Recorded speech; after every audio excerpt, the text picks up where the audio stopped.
비 내리는 밤, 다시 그곳이었다. 강철은 열이와 함께 머물렀던 그 주막 처마 밑에서 홀로 앉아 있었다. 이제는 남겨진 혼자만의 기억이 되어버린 시간. 그는 열이가 마지막으로 웃던 모습을 떠올렸다. 그것이 자신에게 한 웃음이었는지 아니면 윤갑에게 향한 것이었는지 끝내 묻지 못한 그 질문이 아직도 그의 심장을 옥죄고 있었다. 인간의 마음이란 이렇게 복잡한 것이냐? 그는 조용히 입 안으로 읊조렸다. 허공을 바라보며 손끝으로 자신의 심장을 가볍게 두드렸다. 그가 살아 숨쉬는 이유, 그가 윤갑의 몸 안에서 깨어나 이 세상에 존재하게 된 진짜 이유가 여전히 모호했다. 열이를 지키고 싶다는 감정, 그것이 단순히 몸을 공유한 자의 잔재인지 아니면 이무기였던 자신에게도 처음으로 생긴 진짜 마음인지. 하지만 망설일 시간은 없었다. 김봉인의 실체가 드러난 이상 그는 이제 열이뿐만 아니라 왕실 전체를 지키기 위해 움직여야 했다. 그에게 주어진 시간은 길지 않았다. 팔척기는 다시 깨어났고 열이는 넙덕의 죽음에 대한 진실을 마주하며 혼란스러워하고 있었다. 그 순간 비를 뚫고 나타난 이는 바로 비비였다. 이무기의 동생, 그리고 과거의 계약자. 인간을 경멸하던 비비의 눈빛은 여전히 냉담했다. 강철아, 이젠 선택해야 해. 너는 이무기다. 인간의 감정에 휘둘릴 존재가 아니야. 만약 내가 여자를 택한다면 내 혼은 무너질 것이다. 윤갑의 몸도 너의 존재도 모든 게 사라질 거야. 강철은 비비를 바라봤다. 이젠 두렵지 않았다. 감정이란 걸 알게 된 순간부터 그는 이미 이무기의 껍질을 벗고 있었다. 내가 사라진다 해도 좋아. 그녀가 살아있다면, 내가 지킬 수 있다면, 그게 내 마지막이라도. 비비는 눈을 가늘게 떴다. 그토록 강했던 이무기 형이 열이 앞에서만 작아지는 것을 도무지 이해할 수 없었다. 그러나 그는 더 이상 형을 설득하지 않았다. 선택은 이미 끝났음을 직감했기에. 그리고 강철은 자리에서 일어섰다. 손에 들린 검은 윤갑의 유품이자 넙덕이 숨지기 전 마지막으로 건넨 영매의 기설을 쥐었다. 팔척기와 맞설 유일한 수단. 하지만 그것을 쓸 경우 강철의 혼은 윤갑의 몸 안에서 영영 소멸될 것이다. 다음은 진짜 마지막이야. 그의 눈동자 속엔 결의가 서려 있었다. 바람이 멈추고 빗소리가 사라지는 듯한 순간 무언가 다시 움직이기 시작했다. 밤은 깊었다. 그러나 열이는 잠들 수 없었다. 불 꺼진 내실 안 넙덕의 유품함을 가만히 껴안고 있었다. 그 안엔 낡은 호패 하나, 그리고 검게 그을린 향지 두루마리 하나가 들어있었다. 불길한 기운이 스멀거리듯 올라오는 그 두루마리를 열이는 한참을 들여다보았다. 그것은 넙덕이 죽기 전 마지막으로 감췄던 망령의 서였다. 영매만이 해독할 수 있는 고대 귀물의 의식이 담긴 흑서. 팔척귀의 정체와 얽힌 모든 진실이 그 안에 있었다. 내가 이런 걸 보고도 모르고 있었단 말이야? 열이는 입술을 깨물었다. 강철에게, 아니 윤갑에게 품었던 그 설렘이 결국 넙덕의 원혼을 배신하는 것이라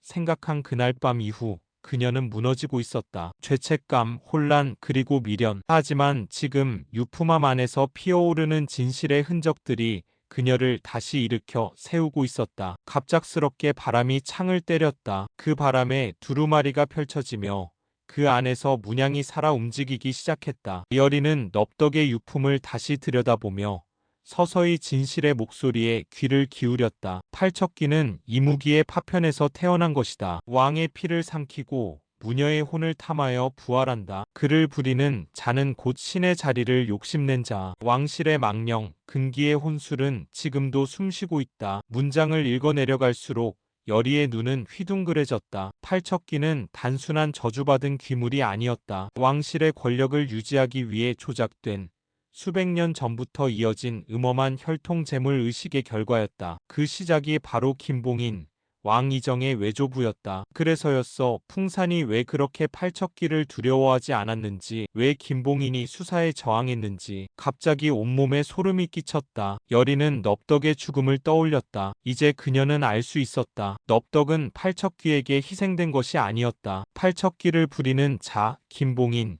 그리고 그를 따르던 풍산이 그녀를 입막음하기 위해 직접 손을 쓴 것이었다. 그 순간 복도에서 희미한 발소리가 들렸다. 조용히 문을 열자 그림자처럼 나타난 이는 왕 이정이었다. 얼굴은 초췌했지만 눈동자만큼은 단단하게 빛나고 있었다. 그 역시 잠들 수 없었던 것이다. 여리가 눈을 마주보며 조심스레 말했다. 전하, 제가 알아냈습니다. 팔척기는 왕실의 피로 깨어납니다. 그리고 김봉희는 팔척기를 부활시킬 제물로 바로 전하를 노릴 것입니다. 이정은 짧은 숨을 내쉬었다. 그리고 조용히 고개를 끄덕였다. 나도 알고 있소. 팔척기가 내 부친 선왕을 잠식했을 때 외조부는 단 한 번도 그 귀신을 막으려 하지 않았지. 오히려 농과의 계약을 통해 왕위를 유지하려 했다. 그 말에 여리는 숨을 삼켰다. 이정의 고백은 곧 과거 왕실의 팔척기 빙의 정치가 실제했다는 것을 의미했다. 넙덕은 그 진실을 알았기 때문에 죽은 겁니다. 그날 궁 안에서 벌어진 팔척기 추방 의식,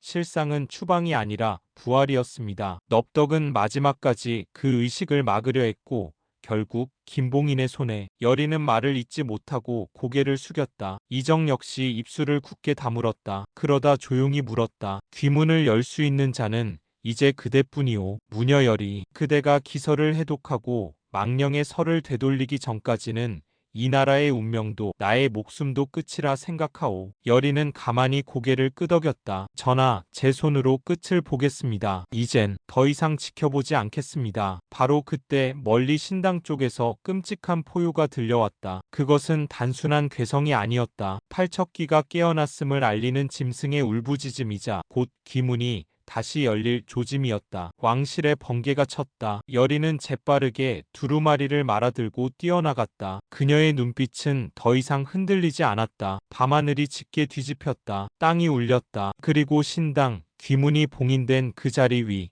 김봉인의 흑의식이 시작되고 있었다. 그가 입고 있던 영의정의 도포는 이미 찢겨져 있었다. 붉은 도포 안에는 검붉은 문양이 새겨진 이중 의복이 감춰져 있었고 그것은 조선에서도 금기의 의복으로 불렸던 혈원의 갑이었다. 그것을 입은 자는 자신의 피를 희생으로 삼아 망령을 부활시킬 수 있다는 전설. 하지만 단 한 번도 아무도 그것을 실제로 목격한 적은 없었다. 김봉인의 입술은 묘한 음절을 읊조리고 있었다. 고대 귀문 문자로 구성된 그것은 인간의 언어가 아니었다. 오로지 망령만이 이해하고 반응하는 금기 중의 금기. 그가 양손에 쥐고 있던 금양이 타들어가기 시작하면서 공기 자체가 흔들리듯 어지러워졌다. 팔척기 천년을 기다린 자여, 이 피, 이 심장, 이 몸을 너의 그릇으로 삼겠노라. 그 순간 신당의 기둥이 무너졌다. 땅 밑에서 울리는 심장 박동 같은 굉음이 울려 퍼졌고 흙바닥이 갈라지며 검은 연기와 피비린내가 솟구쳐 올랐다. 그 속에서 거대한 그림자 하나가 피어오르기 시작했다. 그것이 바로 진짜 팔척귀였다. 과거 여리가 쌓은 귀물들과는 차원이 달랐다. 날카로운 발톱,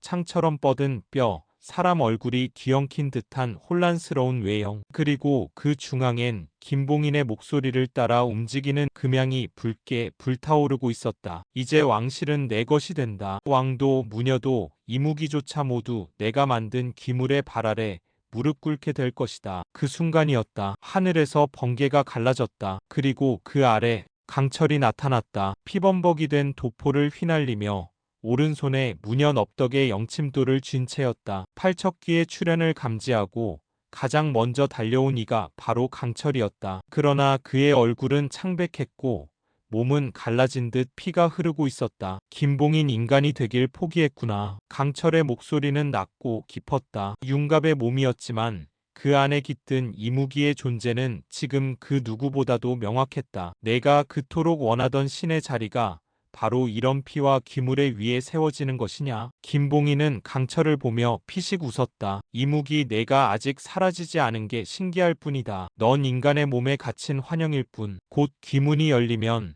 넌 영원히 잊힐 운명이다. 그러자 강철은 조용히 검을 꺼냈다. 그리고 그 칼날을 자신의 손등에 그었다. 피가 떨어졌고 그것이 바닥에 닿자 붉은 빛의 주술진이 번쩍이며 생성됐다. 그 전에 널 없애고 간다. 말이 끝나자마자 팔척귀가 움직였다. 8개의 사지가 마치 산처럼 땅을 짓눌렀고 공기 자체가 무너지듯 충격파가 몰려왔다. 강철은 주술진 위에서 검을 휘두르며 팔척귀의 왼팔을 향해 돌진했다. 첫 충돌, 팔척귀의 뼈창과 강철의 영침도가 맞닿은 순간 성광이 터졌다. 주변 나무들이 모두 쓰러지고 신당의 지붕 일부가 날아갔다. 하지만 강철은 물러서지 않았다. 그는 지금 생명을 걸고 있었다. 한편 이 모든 것을 멀리서 지켜보는 한 그림자 비비가 있었다. 그는 강철이 팔척기와 맞서는 장면을 멀리서 지켜보며 조용히 입술을 깨물고 있었다. 그토록 냉정하던 그의 눈에서 묘한 떨림이 일어나고 있었다. 형, 넌 대체 왜 그렇게까지 인간을 위해 싸우는 거야? 그의 손 안엔 여리가 사용했던 망령의 서일부가 있었다. 비비는 그것을 훔쳐서 도망치려 했지만 지금은 망설이고 있었다. 그도 모르고 있었다. 이 감정이 인간에 대한 연민인지 형에 대한 복종인지. 그리고 그 순간 그의 뒤에서 누군가의 발소리가 들려왔다. 천천히 걸어오는 그림자, 바로 열이었다. 비비야, 그 책 내놔. 비비는 뒤를 돌아봤다. 열이의 눈은 맑았고 단단했다. 과거와는 전혀 다른 존재처럼 느껴질 정도로. 지금은 너와 나 협력할 때야. 비비는 한동안 말이 없었다. 손에 들린 망령의 서일부가 무겁게 느껴졌다. 자신이 훔쳤던 이 조각, 그 속엔 팔척귀의 뿌리 왕실의 피와 무녀의 혼이 섞여 태어난 저주의 근원에 대한 의식이 적혀 있었다. 그것은 곧 팔척귀를 잠재울 수 있는 실마리이기도 했지만 동시에 다시 깨우는 열쇠이기도 했다. 그걸 왜 내가 가지려 했어? 여리는 조용하지만 단단한 눈빛으로 비비를 응시했다. 과거 같았으면 겁을 먹고 움츠러들었을지도 모른다. 하지만 넙덕의 죽음과 진실, 강철의 고백 이후 여리는 더 이상 약하지 않았다. 비비는 한참을 침묵하다 입을 열었다. 형을 구하고 싶었어. 그리고 내가 그를 망치게 둘 수 없다고 생각했어. 그 말에 여리는 고개를 천천히 저었다. 나는 강철을 망치려는 게 아니야. 오히려 지키고 싶어. 누군가를 지킨다는 게 어떤 건지 이젠 나도 알 것 같아. 비비의 눈이 조금 흔들렸다. 형조차 이해할 수 없었던 인간의 감정이 지금 이 여자의 말 한마디에서 또렷이 전해졌다. 망령에서 함께 해독하자. 팔척기는 김봉인이 부활시켰지만 그 끝은 우리 손으로 막을 수 있어. 그렇게 여리와 비비는 서늘한 밤하늘 아래 서 있었다. 멀리선 여전히 강철과 팔척귀의 전투가 이어지고 있었다. 나무가 쪼개지고 땅이 가르며 괴성과 번개가 교차하는 그 전쟁의 한가운데로 두 사람이 걸어 들어갔다. 강철은 이미 지쳐 있었다. 이무기의 힘은 한계에 가까웠고 융갑의 육신도 점점 감당할 수 없는 수준에 이르고 있었다. 팔척기는 계속해서 진화하고 있었다. 흡수한 김봉인의 피, 그리고 그 의식을 통해 자신을 억누르던 왕실의 주술마저 파괴한 지금 팔척기는 거의 신의 영역에 다다르고 있었다. 강철은 쓰러지면서도 이를 악물었다. 손에 쥔 영침도가 떨리며 붉은 기운을 내뿜고 있었고 그의 피는 이미 허벅지와 어깨에서 쉴 새 없이 흐르고 있었다. 하지만 그의 눈은 여전히 살아있었다. 나는 너 같은 놈한텐 절대 무너지지 않아. 팔척기는 인간의 말에 반응하듯 고개를 기울이더니 자신의 몸속에서 하나의 그림자를 꺼냈다. 그것은 바로 김봉인의 의식이 봉인된 형태. 팔척기는 그것을 강철 앞에 떨어뜨렸다. 김봉인의 마지막 웃음이 그 속에 있었다. 너희는 결국 신의 길을 이해 못해. 그 순간 뒤쪽에서 날카로운 음성이 퍼졌다. 귀문을 다시 봉인할 준비를 시작하자. 열이었다. 그녀의 손엔 망령의 서가 있었고 비비는 옆에서 영매 기문을 보조하고 있었다. 두 사람은 강철의 옆에 나란히 섰다. 그리고 그 중심엔 이정이 있었다. 왕 이정은 그동안 침묵 속에서 준비해왔던 선왕의 혼필, 즉 팔척기를 잠재우기 위한 유일한 무언의 명을 손에 들고 있었다. 그것은 선왕이 생전에 팔척귀에게 완전히 먹히기 전 마지막으로 남긴 혈서였고 그것은 왕의 피와 의지가 담긴 진정한 봉인의 시작이었다. 김봉인의 피로 귀문을 열었으니 왕의 피로 다시 닫겠다. 이정은 손가락을 베었다. 그리고 혼피를 땅 위에 펼쳐진 진 한가운데에 떨어뜨렸다. 그 순간 망령의 서와 혼필 그리고 영침도가 하나로 이어졌고 주변 공기가 뒤집히며 팔척귀가 괴로워하기 시작했다. 팔척귀의 몸이 부풀었다. 머리가 둘로 나뉘고 팔이 늘어나며 주변 공간을 찢어내기 시작했다. 그것은 마지막 발악이었다. 하지만 이번엔 셋이 함께였다. 강철은 영침도를 치켜들었다. 여리는 기문을 열고 망령의 서에서 흘러나온 고대 언어를 의조렸다. 비비는 이무기의 힘을 이어받아 귀신의 기를 그 서에 불어넣었다. 그리고 이정은 선왕의 혈서를 입에 물고 망령의 문을 닫는 마지막 명을 선언했다. 팔척귀, 이피, 이혼. 이 이름으로 너를 봉한다. 시간이 멈춘 듯 고요했다. 그리고 다음 순간 팔척귀가 비명을 지르며 산산이 조각났다. 검은 안개처럼 퍼졌던 귀물이 붉은 빛에 휩싸이며 하나둘씩 소멸되었고 김봉인의 의식은 칼끝에서 산산조각이 났다. 무너진 신당 위로 해가 떠올랐다. 끝이었다. 모두가 무릎을 꿇었다. 강철은 조용히 쓰러졌다. 여리는 망설이지 않고 그를 껴안았다. 이제 됐어. 그만 싸워도 돼. 넌 충분히 지켜냈어. 비비는 강철의 손을 잡았다. 그는 말없이 웃었다. 처음으로 인간처럼. 그리고 왕 이정은 신당의 폐허 위에 앉아 있었다. 무언가를 곱씹는 표정으로. 하지만 그의 눈 속엔 새로운 다짐이 피어나고 있었다. 귀궁 구하를 예측해서 만들어 보았습니다.